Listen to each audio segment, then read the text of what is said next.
नगरमध्ये एका सरकारी अधिकाऱ्याला तब्बल 1 कोटींची लाच स्वीकारताना रंगेहात पकडलाय। लाचलुचपत प्रतिबंधक विभागानं सहाय्यक अभियंता अमित किशोर गायकवाडला लाच घेताना बेड्या ठोकल्या। विशेष म्हणजे हा सहाय्यक अभियंता आपल्या बॉससाठी लाच घ्यायला आला होता। तत्कालीन उपविभागीय अभियंता गणेश वाघ याच्यासाठी लाच घेताना अमित किशोर गायकवाड फसला। मुळा धरण ते देहरे दरम्यान लोखंडी पाईपलाईन टाकण्यासाठी 36 कोटींचं काम करण्यात आलं। त्यापैकी 2 कोटी 66 लाख रुपयांची बिलं ठेकेदाराला अदा करणं बाकी होतं। बिलांवर स्वाक्षरी करण्यासाठी गणेश वाघनं तब्बल 1 कोटींची लाच मागितली। लाच स्वीकारण्यासाठी गणेश वाघनं आपला सहाय्यक अमित किशोर गायकवाडला पाठवलं। ठेकेदाराकडून रोकड घेऊन जात असताना गायकवाडला नाशिक लाचलुचपत प्रतिबंधक विभागानं पकडलं। मुख्य आरोपी गणेश वाघचा आता शोध सुरू आहे। लाचेची रक्कम स्वीकारताना या सहाय्यक अभियंत्याला आमच्या एसीबी नाशिकच्या युनिटच्या अधिकाऱ्यांनी आणि कर्मचाऱ्यांनी पकडलेला आहे।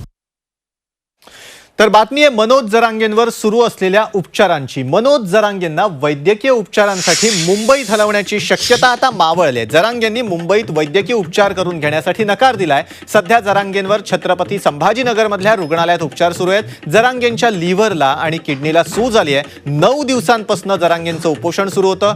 या दरम्यान जरांगेंनी पाणी किंवा अन्नही घेतलेलं नव्हतं। त्याचे परिणाम त्यांच्या शरीरावर झालेत। सध्या त्यांना सलाईनवर ठेवण्यात आलेलं आहे। तेव्हा पुढच्या उपचारांसाठी जरांगेंना मुंबईतल्या खासगी रुग्णालयात दाखल करण्याच्या हालचाली सुरू होत्या। मात्र जरांगेंनीच त्याला ठामपणे नकार दिलाय।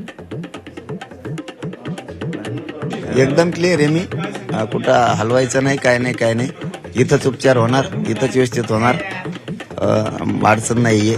मी ठणठणीत आहे। मराठा बांधवांनी काळजी करायची गरज नाही। लवकरच मराठा बांधवांच्या भेटेल येतो। नाही तिथं नाही, सारखेच इंजेक्शन येते आणि त्याला काय बदल आहे? तिथं टोची तिथं, इथं टोची तिथं गेल्यावर काय वरून देत थोडं असं काय अडचण नाही। मी ठणठणीत आहे। मराठा बांधवांनी काळजी करा, लवकर भेटेल येतोय। तर संभाजीराजे छत्रपतींनी संभाजीनगरमध्ये जाऊन मनोज जरांगेंची भेट घेतली। यावेळी जरांगेंच्या तब्येतीची त्यांनी विचारपूस केली। मराठा आरक्षणासाठी मनोज जरांगेंनी आमरण उपोषण सुरू केलं होतं। त्यावेळी त्यांनी पाणीही न पिण्याचा निर्णय घेतलेला होता।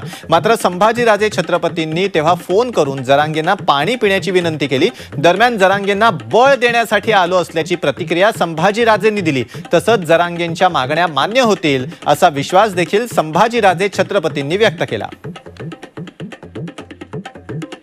मनोजच्या माध्यमातून जो लढा उभा राहिलेला आहे, समाज सुद्धा त्याच्याकडे एका विश्वासाने पाहतो आणि त्यांची तब्येत चांगली असावी म्हणून मी आज इथं आलो होतो।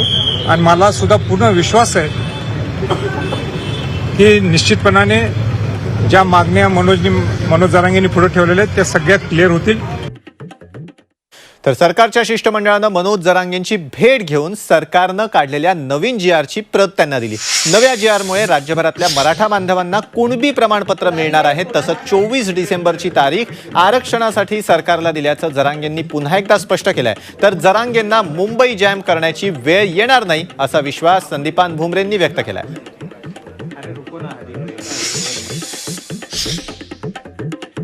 मराठा समाजाला शब्द दिला होता, कुणबी प्रमाणपत्र महाराष्ट्राला दिल्याशिवाय आंदोलन बंद होणार नाही। आणखीनही साखळी उपोषण सुरू आहे, काळजी करू नका, आपण खंबीर आहेत प्रमाणपत्र मिळवण्यासाठी। पण समिती सुद्धा आता कामाला लागली, सरकार पण लागलंय। मात्र हे सुद्धा खरं आहे, खऱ्याला खरं। आणि 24 डिसेंबर दिलेली आहे, त्याच्या पुढे 1 दिवस दिले नाही, याच्यावर प्रश्नच विचारू नका। पूर्ण महाराष्ट्रासाठी हा GR काढलेला आहे आणि मला वाटतं लवकरात लवकर ही समिती काम करीन आणि कसं समाज बांधवाला न्याय देता येईल त्यासाठी ही समिती काम करणार। असं काही नाही की 24 आणि 2 जानेवारी त्याच्या आत बी समितीचं काम पूर्ण होऊ शकतं आणि 5-6 दिवसाचा हा काही विषय नाही फार जास्त काय। एक महत्वाची बातमी आहे। कुणबी मराठा प्रमाणपत्र देण्यासाठी नेमलेल्या न्यायमूर्ती संदीप शिंदे समितीची बैठक येत्या सोमवारी सकाळी मंत्रालयात लागण्याची शक्यता आहे। कुणबी मराठा दाखले देण्यासंदर्भात या बैठकीत वरिष्ठ अधिकाऱ्यांसोबत चर्चा होणार आहे। सध्या मराठवाड्यापुरती कार्यरत असलेल्या न्यायमूर्ती शिंदे समितीची कार्यकक्षा आता वाढवण्यात आली आहे। राज्यभरात कुणबी मराठा प्रमाणपत्र देण्यासाठी निकष ठरवण्याची जबाबदारी आता न्यायमूर्ती शिंदे समितीवर सोपवण्यात आली आहे। त्यानुसार नवीन पुरावे सादर करण्याबाबत सोमवार बुधवारच्या बैठकीत चर्चा अपेक्षित आहे.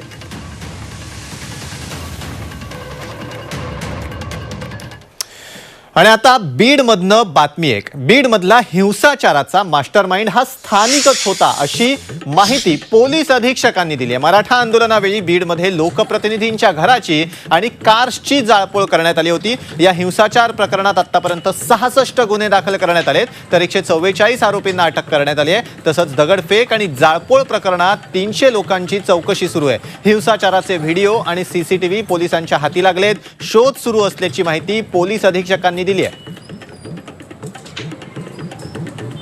आतापर्यंत आता या पूर्ण घटनाक्रमामध्ये आपल्याला 66 गुन्हे दाखल केलेले आहे आणि आतापर्यंत आपण 144 आरोपींना अटक केलेली आहे.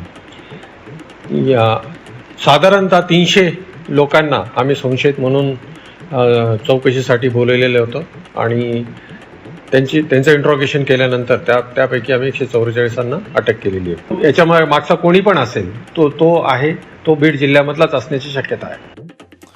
आणि आता बातमी आहे राष्ट्रवादीतल्या वादाची. आमदार अपात्रतेबाबत विधानसभा अध्यक्षांच्या नोटीसला शरद पवार गटानं उत्तर दिलंय. अजित पवार गटाचे सर्व आरोप शरद पवार गटानं फेटाळून लावलेत, तर दुसरीकडे नोटीसला उत्तर देण्यासाठी अजित पवार गटानं विधानसभा अध्यक्षांकडे 1 महिन्याची मुदत वाढवून मागितली आहे. पक्षविरोधी कृती केल्याचा दावा करत शरद पवार गटातील 10 आमदारांना अपात्र ठरवण्यासाठी अजित पवार गटानं विधिमंडळात याचिका दाखल केली होती. त्यावर म्हणणं मांडण्यासाठी विधानसभा अध्यक्षांनी 7 दिवसात उत्तर देण्याचे निर्देश शरद पवार गटाला दिले होते. त्यावर पवार गटानं वकिलांमार्फत कायदेशीर उत्तर दिलंय. अपात्र ठरवण्यासाठी दिलेल्या यादीत शरद पवार गटातील 10 आमदारांची नावं आहेत. यात अशोक पवार, मानसिंग नाईक आणि नवाब मलिक यांचं नाव वगळण्यात आलंय. दरम्यान अजित पवार गटालाही उत्तर देण्यासाठी 7 दिवसांची मुदत देण्यात आली आहे. मात्र महिन्याभरानं मुदत वाढवून द्यावी अशी अजित पवार गटानं मागणी केली आहे. दरम्यान शरद पवार गटाच्या कोणत्या आमदारांची नावं अपात्र ठरवण्यासाठीच्या यादीत आहेत बघूयात. जितेंद्र आव्हाड, जयंत पाटील, बाळासाहेब पाटील, संदीप क्षीरसागर. तर एल्विशला वर्षावर आणणारा खासदार हा ड्रग्सचं सेवन करतो. ड्रग्स प्रकरणातील सूत्र वर्षा बंगल्यावर आहेत का असा सवाल संजय राऊतांनी उपस्थित केलाय. तर आदित्य ठाकरे डिनोच्या घरी आयुर्वेदिक उपचारासाठी जायचे का? कोणत्या ड्रग्स माफियांसोबत पार्टी करतो हे सांगावं लागेल असं नितेश राणेंनी म्हटलेलं आहे.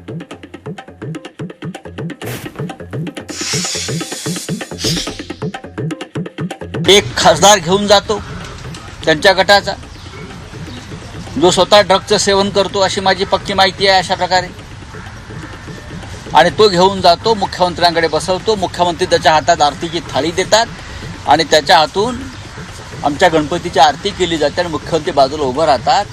या महाराष्ट्रासह देशामध्ये जे खतरनाक अंमली पदार्थाचा व्यवहार आणि ड्रग्सचा जो काय व्यापार सुरू आहे त्याची सूत्र मुख्यमंत्र्यांच्या बंगल्यात आहेत का? संजय राजाराम राऊतचा मालकाचा मुलगा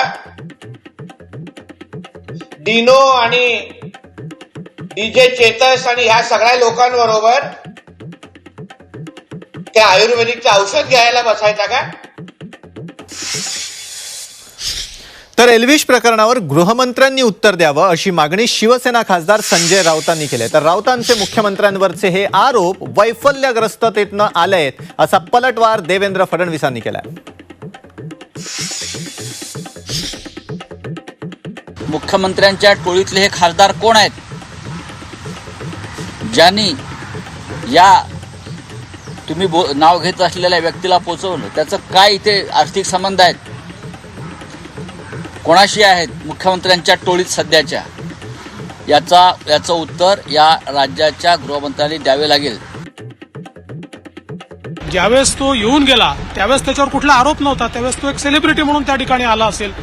त्यामुळे आता त्याच्यावर आरोप आहे असं जर आपण त्याचा हिशोब करायला लागलो तर मग तर महाराष्ट्रातल्या अनेक पुढाऱ्यांना त्या ठिकाणी अडचणी होतील. त्यामुळे मला असं वाटतं की काही वाटलं की आपला मुख्यमंत्र्यांवर लावला आरोप, हे जे काही धंदे चाललेले आहेत, हे जे वैफल्यग्रस्त अशा प्रकारचे उबाठाचे लोक आहेत, हे अशा प्रकारचे धंदे करतात.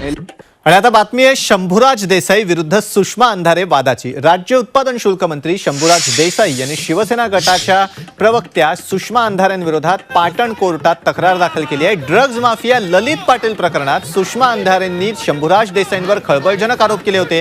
तसंच शंभूराज देसाईंच्या नार्को टेस्टचीही मागणी केली होती। या प्रकरणी मागणी करून तसंच नोटीस बजावूनही अंधारेंनी माफी न मागितल्यानं देसाईंनी कोर्टात धाव घेतली आहे। ज्या ज्या बाबी आमच्या समोर या बाबतीत माझी बदनामी करणारे श्रीमती सुषमाताई अंधारे यांनी केलेल्या आहेत त्या सगळ्या या माननीय न्यायालयाच्या समोर आम्ही सादर करू आणि कडक कारवाई या आमच्या तक्रारीच्या मध्ये चौकशी करून माननीय न्यायालयानं करावी आणि जी याच्यामध्ये कठोर शिक्षा आहे ही कठोर शिक्षा ही श्रीमती सुषमाताई अंधारे यांना देण्याची विनंती आम्ही न्यायालयाला करणार आहे। तर ठाकरे गटाचे खासदार संजय राऊत यांना मालेगाव कोर्टानं जामीनपात्र वॉरंट बजावलाय। दादा भुसे यांनी गिरणा सहकारी साखर कारखाना वाचवण्यासाठी जमा केलेल्या शेअर्समध्ये 178 कोटींचा गैरव्यवहार केल्याचा आरोप राऊतांनी केला होता। यावर भुसेंनी नोटीस पाठवून आरोपांबाबत पुरावे तसंच माफी मागायला सांगितलं। मात्र राऊतांनी कुठलाही खुलासा केला नाही। त्यामुळे राऊतांवर खासगी फौजदारी गुन्हा दाखल करण्यात आला होता। या प्रकरणी सुनावणीसाठी कोर्टानं समन्स बजावूनही राऊत वारंवार गैरहजर राहिले। त्यामुळे आज कोर्टानं राऊतांविरोधात जामीनपात्र वॉरंट बजावलाय। ही केस काही आज चौकशी करता नव्हती, पण तरीही तसा एक अर्ज दिला गेला आणि कोर्टाने त्यावर वॉरंटच्या ऐवजी बेलेबल वॉरंट अशी ऑर्डर केलेली आहे। तर ही नेहमी होते ती बेलेबल वॉरंट ठीक आहे आणि मग आता कोर्टाने ह्यानंतरची तारीख 2 डिसेंबर ठेवलेली आहे। राऊत साहेबांना बेलेबल वॉरंट काढलेले आहेत। बेलेबल वॉरंट बजावून सुद्धा राऊत साहेब मालेगाव कोर्टात आले नाही, त्याच्या पुढचं पकड वॉरंट निघेल। मग त्यांना हायकोर्टात जाऊ शकतात किंवा मालेगावच्या जिल्हा न्यायालयात जाऊन त्या ऑर्डर चॅलेंज करू शकतात। वळत पुढच्या बातमीकडे मुंबईतल्या म्हाडा इमारत पुनर्विकासावरनं ठाकरे आणि शिंदे गटात चांगलीच जुंपली। मुंबईत म्हाडाच्या 388 जुन्या इमारती आहेत। राज्य सरकारनं शासकीय अध्यादेश काढून या इमारतींच्या पुनर्विकासाचा मार्ग मोकळा केलाय। तेव्हा या इमारतींमधल्या 27,000 रहिवाशांनी 400 चौरस फुटांचं घर मिळणार आहे। मात्र यावरनं श्रेयवादाची लढाई सुरू झाली आहे।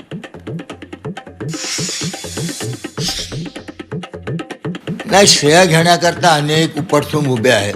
माझं आव्हान आहे ना, एक देखील पत्र म्हणजे मी विधानसभेमध्ये अर्थसंकल्पीय मागण्यांवरती ज्यावेळी चर्चा केली त्यानंतर ह्यांनी राजकारणाचं श्रेय घ्यावं, आपल्याला श्रेय मिळावं, आपल्या मतदारसंघातल्या लोकांना फसवता यावं म्हणून एखादं पत्र दिलं असेल, पण माझ्याकडे 2016 पासूनचा पत्रव्यवहार आहे। काही राजकीय मंडळी याच्यात क्रेडिट घ्यायचा प्रयत्न करत आहेत, केविलवाना प्रयत्न करत आहेत। विशेष करून उबाटाचे आमदार अजय चौधरी हे वारंवार आपण मी ज्या ज्या बैठकींचा उल्लेख केला त्या एकाही बैठकीत उबाटाचे आमदार अजय चौधरी हे उपस्थित नव्हते आणि ते एकदाही माननीय मुख्यमंत्री एकनाथ शिंदे साहेबांना भेटले नाही। वळत पुढच्या बातमीकडे कांद्याच्या बाजारभावात तब्बल 1,250 रुपयांनी घसरण झाली आहे। लासलगाव कृषी उत्पन्न बाजार समितीत कांद्याचा सरासरी भाव प्रति क्विंटल 5,000 रुपयांवरनं प्रति क्विंटल 3,700 रुपये इतका झालाय। त्यामुळे कांदा उत्पादकांच्या चिंतेत वाढ झाली आहे। 5 राज्यातील विधानसभा निवडणुका डोळ्यासमोर ठेवून केंद्र सरकारनं कांद्याचे दर नियंत्रणात ठेवण्यासाठी नाफेड मार्फत कांदा खरेदी सुरू केली। 25 रुपये किलो या दरानं कांद्यानं वाटप सुरू झालेलं होतं। कांदा व्यापाऱ्यांनी धसका घेतलेला होता। त्यामुळे कांद्याच्या दरात घसरण झाली आहे। हा शेतकरी विरोधी प्रयोग तातडीनं थांबावा, नाहीतर तीव्र आंदोलन करण्याचा इशारा कांदा उत्पादक शेतकरी संघटनेने दिलाय।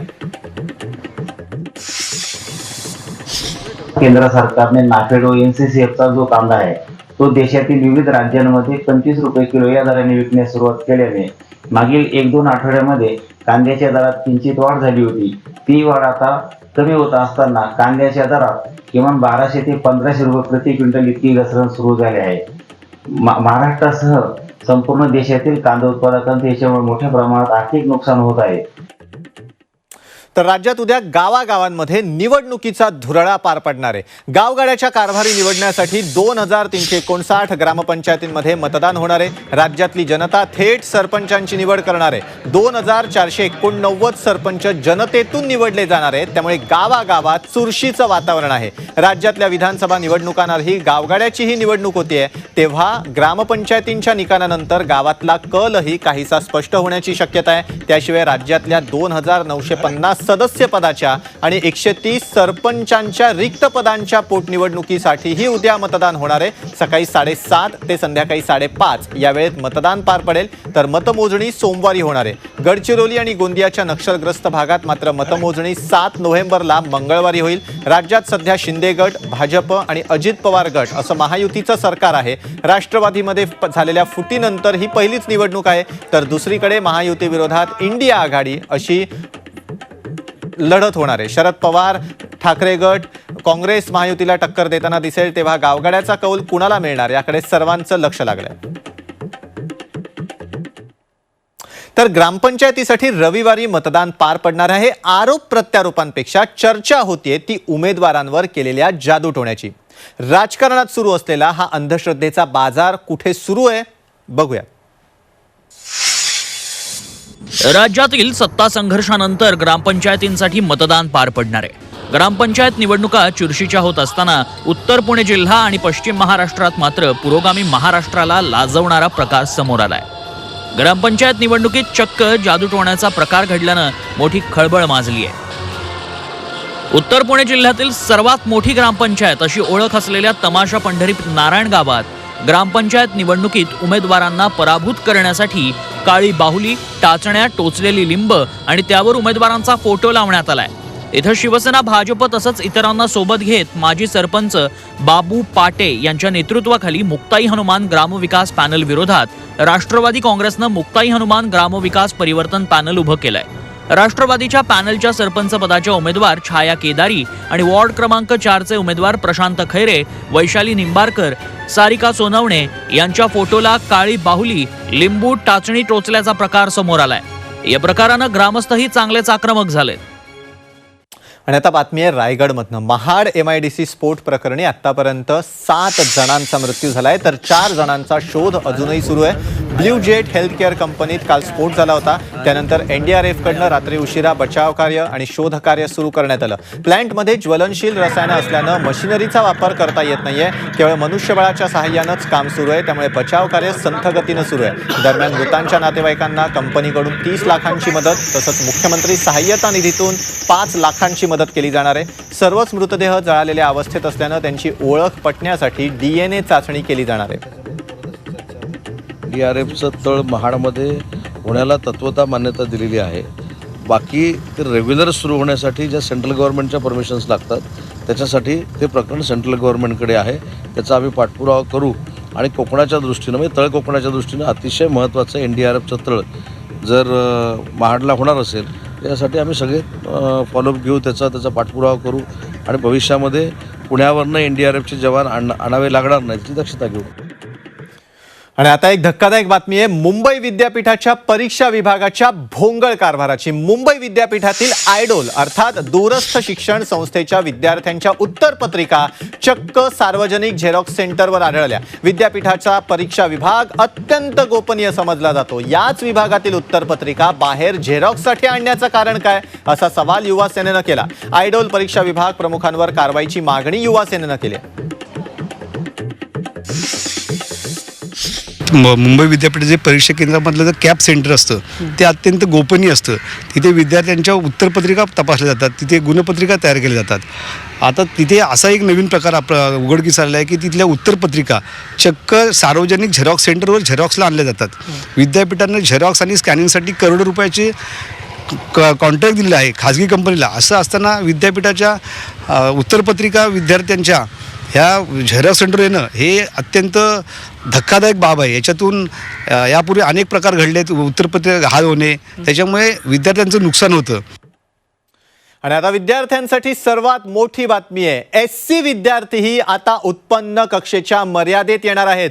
गोरगरीब विद्यार्थ्यांना शिष्यवृत्तीचा लाभ मिळण्यासाठी उत्पन्न मर्यादा लावण्यात आली आहे. SC, ST, OBC तसंच खुल्या प्रवर्गातल्या विद्यार्थ्यांसाठी असलेल्या शिष्यवृत्तीसाठी एकच समान धोरण निश्चित करण्यात आलं आहे. तेव्हा खुल्या प्रवर्गाप्रमाणेच अनुसूचित जातीच्या विद्यार्थ्यांना परदेशी उच्च शिक्षणात शिष्यवृत्तीसाठी वार्षिक उत्पन्न मर्यादेच्या कक्षेत आणलंय. पालकांचं वार्षिक उत्पन्न 8 लाख रुपयांच्या आत असणारे विद्यार्थी या योजनेच्या लाभासाठी पात्र ठरतील. आता बार्टी, सारथी आणि महाज्योतीसाठी समान धोरणच असेल.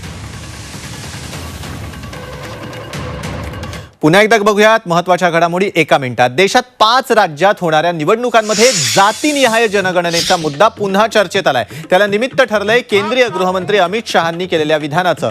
जातीनिहाय जनगणनेस भाजपचा विरोध नाही, आम्ही सर्वांशी चर्चा करून यावर निर्णय घेऊ असं विधान अमित शहांनी केलंय. मात्र जातीनिहाय जनगणनेवरून भाजप मतांचं राजकारण करत नाही हे सांगायलाही ते विसरले नाहीत. छत्तीसगडमध्ये भाजपचा जाहीरनामा अमित शहांनी प्रसिद्ध केला तेव्हा ते बोलत होते. क्विंटल प्रति एकड़ धान.